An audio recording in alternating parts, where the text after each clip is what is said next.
Back in 14th century London, the city had a zoning problem. And it wasn't with parking, it wasn't with high-rises, it was with butchers.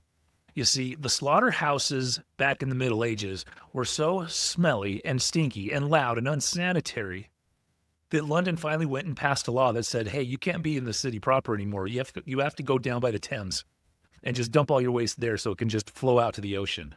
Well, problem solved, right? The Thames was also one of the primary sources for the drinking water of Londoners.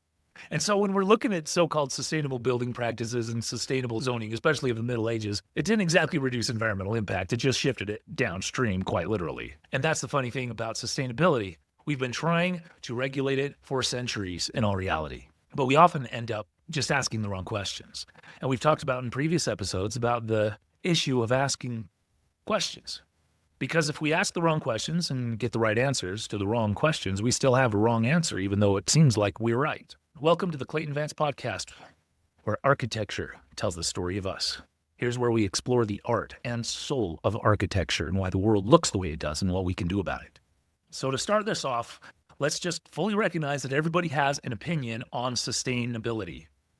And it doesn't matter what side of the political aisle you stand on, and whether that opinion be in favor of or opposed to electrical vehicles, solar-powered everything, reducing your carbon footprint, and the one that gets all of us is the stinking flimsy paper straws that you get in your local coffee shop or restaurant.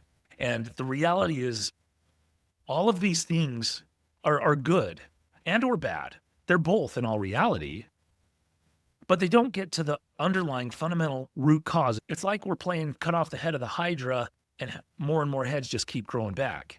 So over the years, as an architect, I've learned a simple but powerful lesson.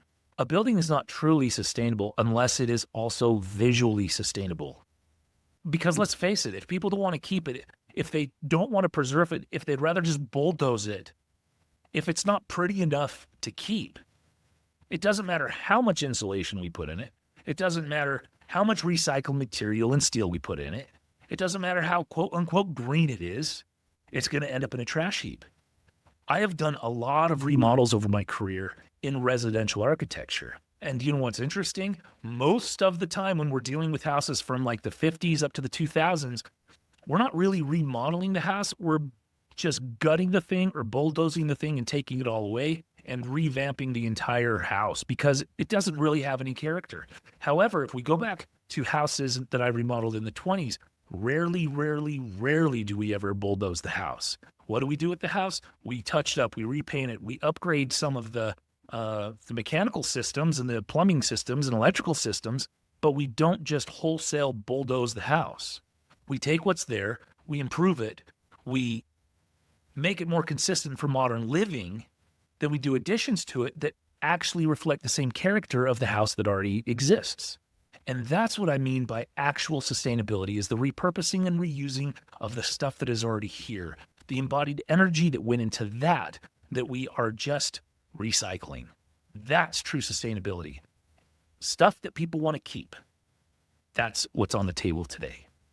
Okay, let's continue this conversation and define what most people mean by sustainability today, right? What we're talking about is lowering all of the use of fossil fuels.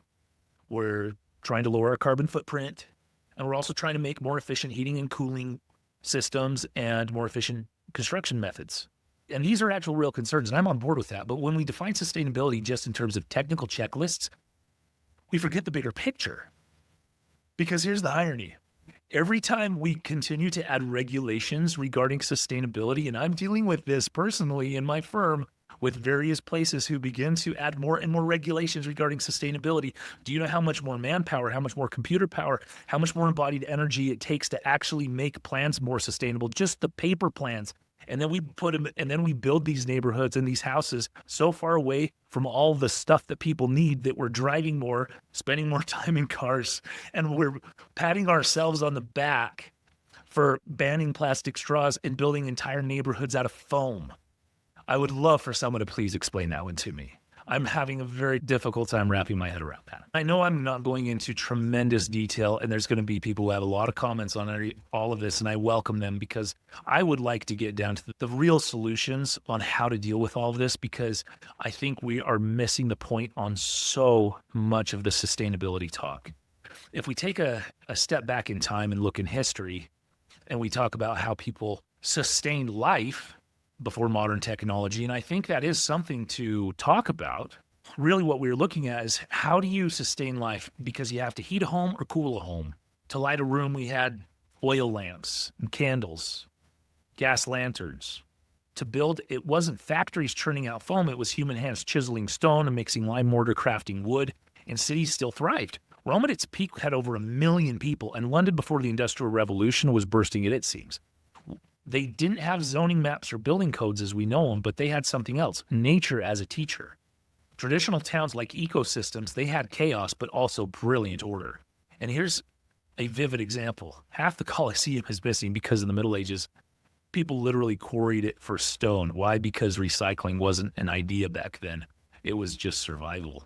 That's sustainability. Use what's already built, reshape it, and keep going. So in the Middle Ages and the ancient days of this idea of sustainability, it really was about the sustaining of life. And sometimes some civilizations actually really thrived. Rome, for example, had over 1 million inhabitants at its peak. London was bursting at its seams in the late Middle Ages. And civilization has always found a way to continue to thrive and survive. And we will too. And the lessons really are found in nature, because nature has found a way of composing herself in an ecological manner to find, generate, and maintain the optimal thriving conditions for all of its inhabitants and or organisms. Sure, there's a tremendous amount of chaos within nature, but there's also brilliant order.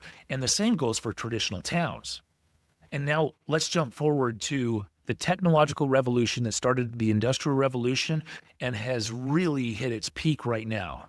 The biggest structural enemy of sustainability in America and the world isn't AC, and it's not the HVAC system or what insulation you use. That's part of it. No one can seem to fully agree on exactly what's happening. And so it is my thesis, and what I'd like to propose is that there's 2 fundamental structural issues about sustainability that we do not address nearly enough. And it's not your AC unit, it's not your insulation, it's not your solar panels. Number 1 is actually modern zoning, and number 2 is what our buildings look like. So number 1, let's attack that first. Before modern zoning, which happened in 1926, and we'll get to, it was a traditional town. And when we think of true sustainable town design, what you have to think about is come at it from a framework as if no one had a car. And so if you're bound by foot as a pedestrian, or horse and buggy, sometimes maybe a trolley, but if you were to compose your town or your city that you live in right now, and those were your only 2 transportation methods, what would your town look like? Would it look anything like it does? How long would it take you to walk to the store? How many ways could you get to the store? Or how close are you to all of your needs? What we're dealing with was with issues, 2 real important issues: proximity to stuff you need, and connectivity on means, methods, and transportation methods on how to get there.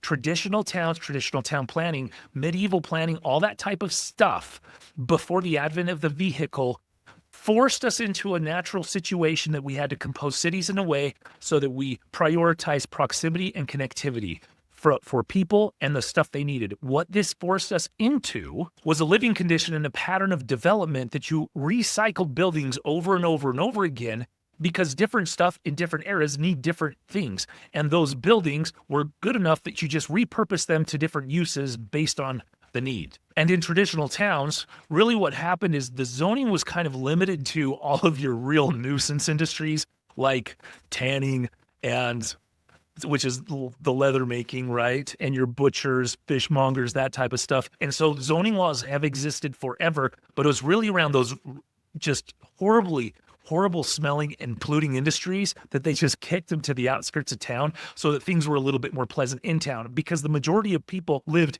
in town because they had to live in town because they had to be proximate to the stuff they needed. If you were on a farm, then you lived on the farm and you produced all of your stuff on the farm, and occasionally you go to town. And understanding sustainability in this way from a traditional town planning standpoint, if we were to begin thinking about how we actually designed our towns and thought about it in that framework, if I had to live and I did not have a car, how would I actually design this thing? When I design houses, so when I design neighborhoods and I work with planners and I work with developers to do master plan communities and that type of stuff, that is the framework in which I do all of my urban design. And so I put the right stuff in the right places based on as if no one had a car, because I want the town to work if cars were to just disappear. If the world goes catastrophic, electricity no longer worked, nothing worked, and we were bound by horse and foot once again, that the entire thing would still completely function. And the reality is when I do that, it makes for a more pleasant experience for the pedestrian and for the person. Everything's at human scale. It provides you with more options. And the interesting thing, when we look at both connectivity and proximity, what traditional town planning actually does is it maximizes choice. It maximizes choice in terms of where to live, how you want to live, what type of house and housing type to live in, and also how to get from here to there, because the network of streets that exists allows you to get from here to there in a multiplicity of ways. And then in today's world, what we're trying to do is maximize for also the option of how many different methods of transportation you can get from here to there, also not just how many different ways you can get from here to there. And so proximity and connectivity, those are two really important things when it comes to town planning and traditional town planning that we no longer have because of modern zoning ordinances. In 1926, modern zoning came about because of a lawsuit in Euclid, Ohio. It was a case that went to the Supreme Court in 1926 between Euclid and Amber Realty. And essentially what it was Euclid, a Cleveland suburb, didn't want industry and apartments mixing into their nice, quiet little neighborhoods. Sound familiar? So they passed a law where they segregated and divided everything out into different zoning uses. And you had industry over here, commercial over here, retail over here, houses of this nature here, apartments over here. Essentially took the entire pizza that you had, a supreme pizza, and you put the peppers over here and you eat those individually. You put the flour over here and you put the cheese over here and your sauce over here. Rather than having the full pizza integrated like it was for thousands of years, now we separated everything. And that's how it's been for the last 100 years, and that's how we still do it today. So Amber Realty sued the town of Euclid, Ohio, and said that this is ruining their land values by doing the segregated zoning. Well, guess what? Went to the Supreme Court. The Supreme Court ruled in favor of the municipality, saying that it was within the governmental rights to actually, for the health, safety, and welfare of the overall community, segregate out land uses based on those premises. And hence the birthing of modern Euclidean zoning is what we call it. And that's what we live in today. So get this, even Justice Sutherland called apartment buildings parasites on single-family homes. And the reality is most of us still feel that way, don't we? However, that's not how traditional towns were, because it was a mix and integration of the socioeconomic classes. So you actually had all sorts of people living next to each other. And we go to these old traditional towns and we think, wow, this is so charming. Why is this so good? When I go to Charleston or I go to Savannah or I go to Alexandria or I go to any place in the Northeast, it's like, wow, these are such cute towns. Why are they such cute towns? I'll tell you why they're such cute towns. They're cute towns because the shop exists right around the corner from an actual house that exists across the street from another house that is right next to a neighborhood, so you could actually walk from here to there. That's why. And you cannot do that. You cannot build that way anymore. And that is the grand enemy of present sustainability, is zoning. And so if you were actually serious, if you're actually serious about being truly concerned about green whatever, and you're concerned about true sustainability, one of the things you'll be fighting for is the abolition of modern zoning practices so that we can get back to traditional town planning and traditional town building. Because that is one of the fundamental underlying reasons we are unsustainable in today's world. In modern use zoning, when we have houses here, offices way over there, shops over there, and apartments over there, everyone is forced to have a car. Forced, all of your teenagers, forced to have a car. You are limiting choice. You're limiting how people get from here to there. You're limiting how people can live. And it's a very engineered way. It's a way that we can actually quantify. Banks can quantify for comparative market analysis. Engineers can quantify to do all their traffic counts. It's very quantifiable when you separate everything and you look at the relationships. A traditional town is not a quantifiable thing. It is a work of art. It is a networked ecology of humans just trying to live together. It's a political system at its root is full of chaos, but has an underlying order because we just find a way to live with each other in a manner that seems to make sense. And now on to issue number 2. Here is where every single sustainability advocate will go completely silent, and that is the issue of beauty. Why? Because we live in a completely subjective world, right? Where beauty is in the eye of the beholder. However, let's pit a modernist and a traditional architect up against each other and show them stuff from the 1920s. Both of them will say, hey, that's absolutely beautiful. Get the modernist and the traditional architecture together and look at the modernist stuff from the 40s, 50s, 60s, 70s. Modernists will still say, wow, that's really beautiful. The traditionalists be like, man, that's ugly as sin. And so you have these disagreements in terms of what's beauty and what's not beauty. However, if we collectively recognize that all the stuff that is fully embedded in craft in a traditional architectural language that actually has architectural language, that has some sort of character and craft embedded within it, and I fully recognize because every single couple that comes to me, the man always wants something modern. The woman wants something cute and cozy and cottage. And guess what? The majority of the time, the woman wins. However, because men, typically, if you look at all the psychological literature, men are more interested in things and women are more interested in like relationships and people and that type of stuff. Men are the ones who actually build the world in which we live. They're typically the architects, in all honesty. Women are a lot more in the field now, but it is people who are concerned with things, both the builders, the developers, the actual subcontractors, the architects. The majority of them are men, and most men are infatuated with technology and glass. And it's just the nature of who we are. And I know that's generalized, but it is the nature of who we are. And thank heavens that there's a whole bunch of women out there still trying to make the world a more beautiful place. I've been on planning commissions, I've been on historical preservation boards, and I've gone to planning meetings a lot. And guess what? There is not a single person around who will vote for, yeah, let's have more development. I want more apartment buildings over there, or I want more this. Everyone is coming in to fight against it. Why are they coming in to fight against it? Because back in the day in traditional town planning and traditional town, we were out there to conquer nature and set up civilization and to make beautiful towns and places where we could thrive and be sustained as individuals living the best life that we possibly can. Why do we fight against it now? My theory, we fight against it because nature is objectively beautiful. There's more beautiful parts of nature and less beautiful parts of nature, right? We'd all rather be in Hawaii than we would in the forsaken wasteland of eastern New Mexico, where it looks like the dark side of the moon or Mars. But when it comes to architectural beauty, no one's going to complain about a beautiful city, a beautiful neighborhood, a beautiful building that gets built on a greenfield land, because what you just did is you just put an iconic thing that becomes part of the landscape and doesn't destroy the landscape.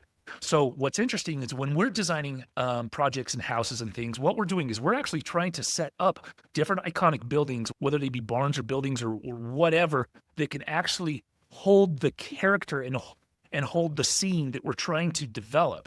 And so it comes from an artistic framework that we're trying to do.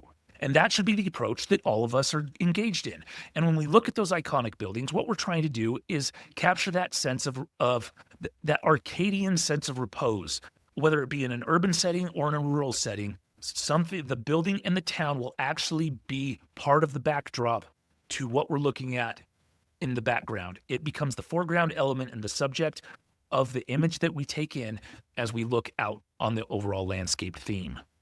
Now, it's very difficult to do with modernist architecture, glass buildings, and concrete. They just don't have that same level of character and authenticity. And if we actually do greenfield development with traditional planning, traditional materials, traditional architecture, regardless of the style, or invent new styles that actually speak a traditional architectural language, which we talk about in further podcasts, then you won't have the same issues with people rejecting all the new development that needs to happen in order to give us more housing stock, because prices are through the roof. And the interesting thing about like the whole historic preservation thing, it started in the 50s because people started demolishing stuff from the old stuff and putting up parking lots in urban renewal.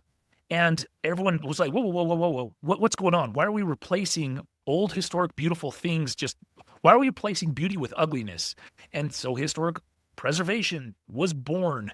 However, there was this 50-year anything over 50 years you had to preserve, or not had to preserve, but you could actually put it into the system so it had a historic preservation designation. Well, guess what? Houses and buildings now from the 70s can actually be on that historic preservation list. And we might be forcing ourselves into making subdivisions.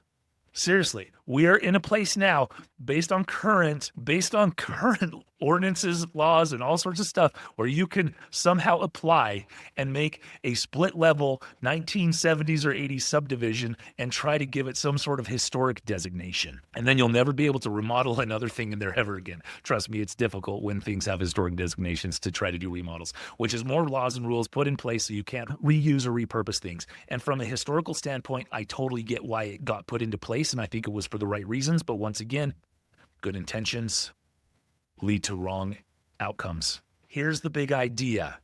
Sustainability isn't insulation or banning straws or carbon footprints. It's about building cities and homes that people want to keep. It's about connectivity, proximity, and beauty. It's about designing places that endure, adapt, and inspire. Because in the end, beauty is the most renewable resource in architecture. And if your definition of sustainability can't survive time, it isn't sustainable. This is the challenge, not just to build green, but to build beautifully so what we build is worth sustaining. We'll see you next time.